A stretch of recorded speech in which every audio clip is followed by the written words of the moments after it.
Bonjour. Alors moi aujourd'hui, je suis venue vous parler d'un livre qui est un de mes livres préférés, qui est Et puis Paulette de Barbara Constantine.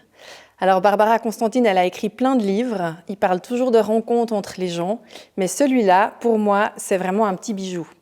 En fait, c'est l'histoire de gens, des jeunes, des moins jeunes, des très très vieux et des enfants qui se rencontrent, qui font un bout de chemin ensemble et qui vont même cohabiter.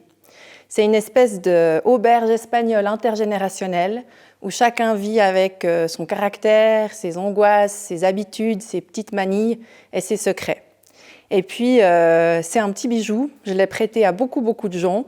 D'ailleurs, il y a mon nom écrit en grand dedans et ça veut dire que c'est un livre auquel je tiens et que je veux absolument récupérer.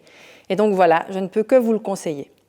Et pour vous donner un petit goût, je vais vous lire un petit bout. Alors, Ferdinand vient s'asseoir près du lit. Toujours aussi coquette, ma petite Gaby, avec ta barrette et ton camélia. Elle grogne. Gardenia. Ah oui, c'est bizarre, je ne m'en rappelle jamais de ce nom-là. Elle lui fait signe de se pencher plus près, chuchote à son oreille. Lui dit que, quand elle sera partie, il faudra qu'il veille sur Guy, parce qu'au début, il aura peut-être du mal sans elle. Il devra lui rappeler les choses à faire, ses responsabilités. Mireille et les deux petits, ils vont avoir besoin de lui. Elle a peur qu'il oublie.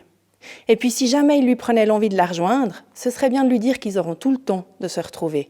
L'éternité peut-être. Elle regarde Ferdinand, espère sa réponse. Il est ému, l'embrasse sur le front. Bien sûr qu'il lui dira tout ça, et il lui filera des coups de pied au cul s'il file pas droit son gars. Elle peut compter sur lui.